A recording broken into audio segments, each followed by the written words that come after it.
हिंदुओं से हमारा कोई लिंक नहीं, मुसलमानों से इतना मित्रता नहीं। अगर इस लड़के को, बच्चे को लेकर हम घर जाएंगे तो गांव के, नगर के लोग हमारे जूते मारेंगे और पूछेंगे किसके लाए उठा के तुम बेईमानो, और बताओ उसको वापस दे के आएंगे। यदि हम कहेंगे लहर तारा तालाब में और कमल के फूल पर पाया, किससे का नहीं जच्चा कि कमल पर फूल पर बालक क्यों कर रुक जा। सारी अनहोनी उसने सारा प्लस माइनस कर दिया। और हमें लड़का भी खोस लेंगे, छीन लेंगे, पीटे भी गए, घर से गांव से भी निकाल लेंगे, कई सजा मिलेंगी कठिए। तो उसने अपनी पत्नी से इसी दृष्टिकोण को समझा करके कहा कि इस बच्चे ने यही रख दे, हमारी इस समय खैर है। लेकिन नीमा ने फाइनल फैसला कर दिया कि मैं मर सकती हूँ, ना जाने इस बालक ने मेरे ऊपर क्या जादू कर दिया, मैं इससे एक पल भी दूर नहीं हो सकती, मेरे प्राण जा सकते हैं, मैं नगर भी छोड़ दूंगी इस बच्चे के साथ, मैं छोड़ूंगी नहीं। अब नीरू ने सोचा यतान दी होगी बच्चा पाके, समाज देखती नहीं, कल ने क्या हो जाएगा भविष्य में उसका विचार रहा नहीं। कहाँ इस लड़के ने पालेंगे जब घर से बेघर हो जाएंगे। तो उसने पहले अपने पूरे जीवन में अपनी पत्नी की तरफ थप्पड़ मारने के लिए हाथ किया था कि मैंने तेरे को घड़ा लड़ा दिया, तेरा संतान नहीं थी, मैं तेरी सारी बात मानता रहा कि कहीं इसको दुख ना हो, भाई बच्चा होता तो आज पिता को कह के कुछ और मेरी सुविधा करवा देता, इसलिए मैं तेरे को तेरी सारी बात मानता रहा, आज तो अनाड़ी हो गई है, एक भी नहीं मानती मेरी, रख दे इस बालक ने यहीं पर, ना तेरा थप्पड़ मारूंगा। जो ही उसने हाथ उठाया, नवजात शिशु रूप में परमात्मा बोले नीरू मुझे घर ले चलो, तुम पर कोई आपत्ति नहीं आएगी। अब उसने सोचा, छोटा सा बालक बोला, उसने सोचा कोई भूत है, क्या प्रेत है, या कोई देवता फरिश्ता इसमें बोल रहा है, डर गया, चुपचाप आगे आगे चल पड़ा, बच्चा घर में आ गया। अपना आत्मा जब 25 दिन का हो गया, लेकिन ना दूध पीवे, ना कोई अन्न खावे, ना कोई फल, और स्वस्थ ऐसा जैसे किलो दूध रोज पीता हो बालक। अब उस चिंता बन गई, निम्मा रोए रोए 2-3 दिन से लगातार रो रही थी और कह रही थी कि हे भगवान, हे शंकर भगवान, या तो ये देना नहीं था, हे भगवान अब देकर ले रहे हो, इससे बुरा और क्या होगा हमारे साथ। ठीक है, आपके सामने हमारी कोई पार नहीं बसावेगी, लेकिन ये लड़का मर गया तो आपकी दासी जिंदी नहीं पावेगी, साथ मरूंगी इसके। ये फाइनल फैसला करके अब परमात्मा अंतर्यामी है, जान गया बुढ़िया मरेगी, मैं तो मरू को ना, पर यह जरूर मर लेगी चिंता चिंता में, कबीर साहब ने सोची। तब परमात्मा ने शिव जी को प्रेरणा करी शिव मंडल में, उसके लोक में, और एकदम उसको महसूस हुआ कि तुझे याद करके कौन रो रहा है। एक साधु रूप बना के शिव भगवान आ उतरे वहां पे शिव मंडल तक, और कहा माई क्यों रो रही है। नीमा ने कहा बाबा जी मेरे दुख में आप भी रो पड़ोगे, ना पूछो मेरे दुख ने, मुझे तड़फन जो अपने मेरे भगवान ने दिया मेरे को दुखी हो। फिर भी शंकर भगवान जी ने साधु रूप में पूछा माई, कहते हैं अपना दुख किसी को बता दे कुछ हल्का हो जाता, और मेरे सत्र का कोई समाधान होगा तो मैं भी करूंगा। रोते रोते बताया कि पहले हमारे संतान नहीं थी, 25 दिन पहले मेरे भगवान शंकर ने मेरी सुनी, कमल के फूल पर एक बालक पाया, अब 25 दिन हो गए, यूं ना खाता ना कुछ पीता, यूं मरेगा बाबा जी, साथ मरूंगी। कति फाइनल फैसला था, अंतर्यामी सारी जानते थे कबीर साहब। तब शंकर भगवान ने कहा, यानी साधु रूप में, कि माई तेरा बेटा ला कहां पर है। अब नीमा लाई उठा के बच्चे ने, सोचा महाराज के चरणों में डाल दूं, इसके जीवन दान कर दे यू। अब जो ही उस बच्चे को, परमात्मा को शंकर भगवान के चरणों में, साधु के चरणों में डालना चाहा, नो पटका, वहीं से उठ गए परमात्मा, और भगवान शंकर के सिर के बराबर में 5 फुट की दूरी पर ऐसे आकाश में स्थिर हो गए, हवा में। अब शंकर भगवान ने ऐसे हाथ किया, उसकी गोदी में आ गई, और ऐसे हाथों में लेकर के परमात्मा से शंकर भगवान और परमात्मा पूर्ण ब्रह्म की। शंकर भगवान भी नहीं समझ सके ये कौन है, उसने यही सोचा कोई सिद्ध पुरुष है, क्योंकि इनकी सद्बुद्धि इतनी ही है, ये कंप्लीट गॉड नहीं है। तो उन्होंने बातें की, तो भगवान ने कहा, परमात्मा ने कहा, परमेश्वर ने शिव जी से कि महात्मा जी इनको कहो एक कुंवारी गाय लावें, और कुमार के घर से एक कोरा बर्तन लावें, और आप उस कंवारी गाय के कमर पर हाथ आशीर्वाद दे दियो, वह दूध दिया करेगी। कहते हैं समरस जो होता है महिमा का भूखा नहीं होता। अब वचन से शंकर भगवान को आदेश दे दिया तो उसमें वह शक्ति आ गई। साधु ने कहा कि माई तेरे पति को बुला, एक कंवारी गाय लावे, बछिया जिसको बैल ने टच ना करे हो। नीरू ऐसे ही किया, जाके गाय ले आया और शंकर भगवान ने उसके ऊपर आशीर्वाद भरा, कमर पर हाथ मार दिया। लंबे लंबे सतन हो गए, इतनी मोटी आवड़ी होगी लेवटी, और नीचे वो बर्तन रख दिया, उभर गया, फिर बंद हो गया अपने आप। वह गाय प्रतिदिन दूध दिया करती थी और भगवान पिया करते थे। इस प्रकार परमेश्वर की परवरिश की लीला हुई। अब यहाँ पैरेलल आपको ये एक प्रमाण देना चाहेगा दास कि परमात्मा की पहचान क्या है। वेद हमारे हिंदू धर्म के एक सत्य वस्तु है, सत्य ज्ञान की वस्तु मानी जाती है कि उसमें जो लिखा है भगवान की यथार्थ महिमा है। तो जो वेद बताते हैं कि परमात्मा के बचपन में जो परवरिश की लीला कंवारी गाय से होती है, वेद में लिखा है। और जिस भगवान ने ये लीला की है तो who is God, he is God, जो वेदों अनुसार जिसकी लीला है। अब थोड़ा सा प्रमाण देते हैं। ये कबीर सागर है और ये कहाँ से प्रकाशित है, ये कौन है इसका संशोधन करता, ये कबीर पंथी ही है। कबीर पंथी भारत पथिक स्वामी युगलानंद बिहारी द्वारा परिकृत। मुद्रक एवं प्रकाशक है खेमरा श्री कृष्ण दास प्रकाशन। अध्यक्ष श्री वेंकटेश्वर प्रेस, खेमरा श्री कृष्ण दास मार्ग, मुंबई। ये ऐसे। अब इसके ये है ज्ञान सागर पृष्ठ 74 पे। सुन जुल्हा मन भयो आनंदा, जिमी चकोर पायो निश्चंदा। जब कबीर परमात्मा मिले, वो कहते हैं बालक मिला इतना खुश हुआ। ले सुत चले हर्ष मन कीना, तातों पुन असबोल ही लीना। सुत काशी को ले चले, लोग देखण ते आवे।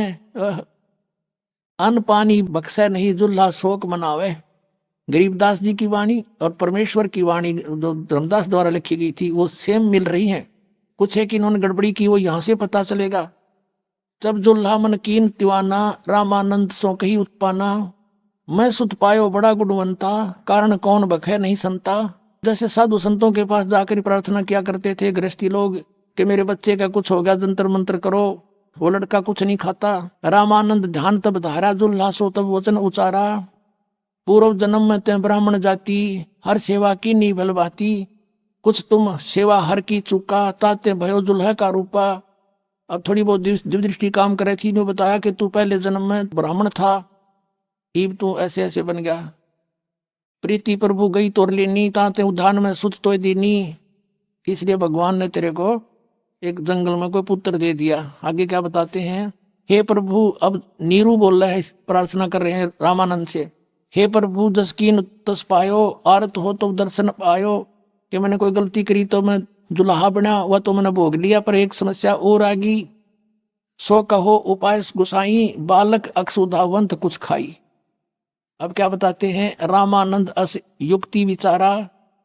तुम सुत, तुम्हारा सुत कोई ज्ञानी अवतारा। बछिया जाही बैल नहीं लागा, सोले ठाड करो ते आगा। कहते हैं वो बछिया लाओ जिसके कभी बैल ने टच ना करी हो, कंवारी। बछिया ताही बैल नहीं लागा, सोले ठाड करो ते आगा। उसको लाके उसके पास खड़ी कर दो। दूध चले ते थनते, दूध ही धरो छिपाही। अक्षुधावंत जब होवे ताको देव खवाई। ये तो रामानंद ने कहा, बताया कि ऐसे ऐसे करो। रामानंद तो कुछ और जंत्र बताए थे। अब देखो यहां क्लियर होता है। जुल्हा एक बछिया ले आवा और चलो दूध कोई मर्म न पावा। अब ये दूध कौन आ गया पूछिए इन पे। गरीबदास जी ने फिर क्लियर किया, ये कहानी ये गड़बड़ कर दी थी यहाँ पर। और चलो दूध जुल्हा हरसाना, राख छिपाई कहो नहीं जाना। अब यहाँ हम इतना ही लेंगे। अब इन्होंने कहा है कि चला दूध कोई मरम नहीं पावा। दूध कौन था वो? गरीबदास साहिब ने इसका अच्छा वर्णन दिया है। गरीबदास जी की वाणी है, दूध न पीवे न अनभख, नहीं पलन झोलनते। अदर अमान ध्यान में जो कमल कला फूलनते। कबीर परमात्मा कुछ खा पी नहीं रहे थे। और जैसे कमल का फूल, एक कमल के फूल में एक ऐसा गुण होता है। अब जैसे कमल किसी सरोवर में उग गया और किसी कारण से कोई दरिया नदी टूट जाती है और उसमें पानी भरना प्रारंभ हो जाता है और उसका सतर उठना शुरू हो जाता है, 1-2 घंटे में 2 फुट उठ जाता है जल, तो 2 फुट कमल साथ की साथ बढ़ेगा। चाहे 10 फुट पानी चढ़ जाए वो साथ ही साथ बढ़ता चला जाएगा, यानी इतना स्पीड तो बढ़ता है। तो यहाँ उसकी तुलना की है कि परमात्मा कुछ खा पी नहीं रहे थे छोटे से बालक, और फल फूल ऐसे रहे थे जैसे कमल फूला करे, ऐसी स्पीड तय शरीर विकसित हो रहा था। शिव उतरे शिव पूरी से अवगत बदन विनोदे, मैं के कमल खुशी भये फिर लिया ईस को गोद। भगवान को गोद में ले लिया शिव जी ने। नजर नजर से मिल गई किया ईस परिणाम, धन मोमन धन पूर्णा ये धन का सीनी काम। शिव जी साधु रूप में खड़े हुए, दोनों की जब नजर मिली परमात्मा की और शंकर जी की, तब साधु रूप में नीरू और नीमा से कहा था शंकर जी ने कि धन है नगरी जहाँ ऐसे महापुरुष के चरण टेके। ये तो परम संत है, कोई वो समझ नहीं सके शिव जी भगवान है। 7 बार चर्चा करी बोले बालक मैंने, दोनों की 7 बार चर्चा हुई। 25 दिन का बालक और बोला और आपस में बतलावे शंकर जी से। 7 बार चर्चा करी बोले बालक मैंने, शिव को कर्मस्तक धैर्य ल्या मोमन एक धैन। मोमिन हे मुसलमान, सिर पर हाथ धर दिया शंकर भगवान ने उस नीरू का, और जा एक धेनु लिया, गाय लिया कंवारी। अन ब्यावर को दूहत है दूध दिया तत्काले, पीवे बालक ब्रह्म गति ता शिव भय दयाले।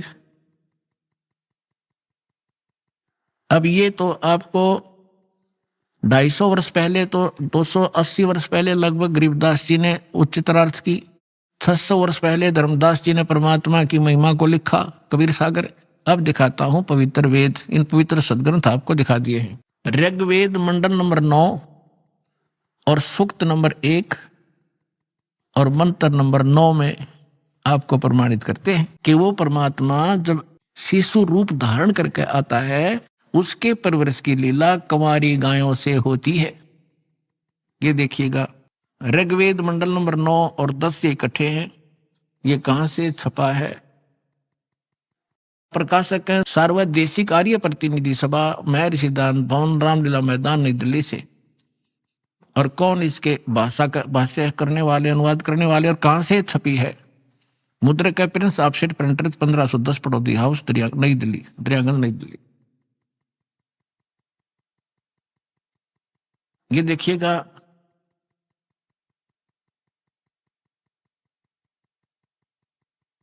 ऋग्वेद मंडल नंबर 9 और सूक्त नंबर 1 है ये, और इसका मंत्र नंबर ये 9 है। इसमें अभी अधन्या, अभी इमम अधन्या उत्सृणति धेनव, धेनो माने गौवें, शिशु माने उस शिशु रूप में प्रकट परमात्मा को।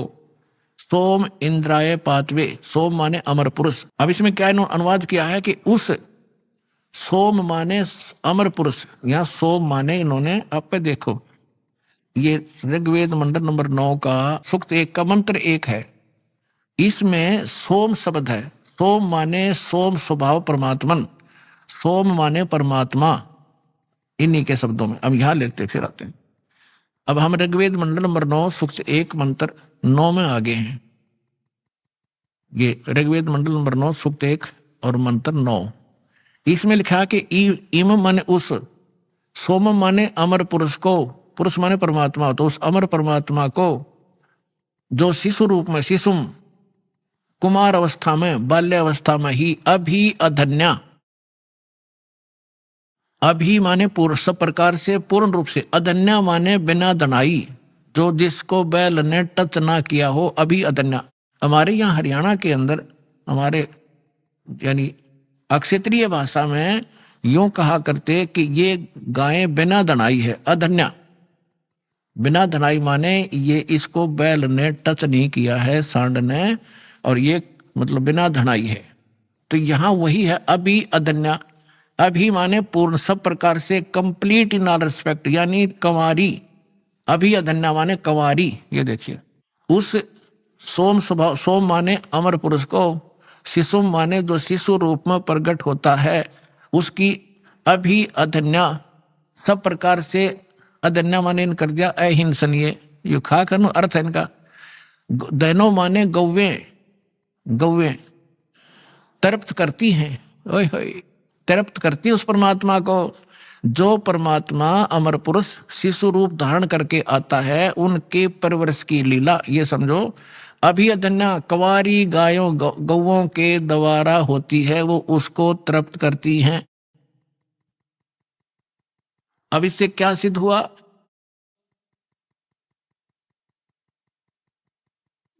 परमात्मा ने जो लीला की 600 वर्ष पहले, वो आपको दिखा दी उनकी अमृत, उनकी लीला के अंदर। और उसके बाद जैसे तुलसीदास जी ने भगवान श्री रामचंद्र का इतिहास जीवनी लिखी बाद में, ऐसे ही गरीबदास साहिब को परमात्मा मिले थे, सचखंड लेकर गए थे, उनकी दिव्य दृष्टि खोल दी थी, उनका ज्ञान योग खोल दिया था। उसके बाद आदरणीय गरीबदास साहिब जी ने परमात्मा की वही महिमा बताई कि उन्होंने ऐसे लीला की। और वेद बताते हैं कि परमात्मा जब शिशु रूप धारण करके यहाँ आते हैं, एक लीला करते हैं, उस समय उनके परवरिश की लीला कंवारी गायों द्वारा होती है। Who is God? Kabir is God. बोलो।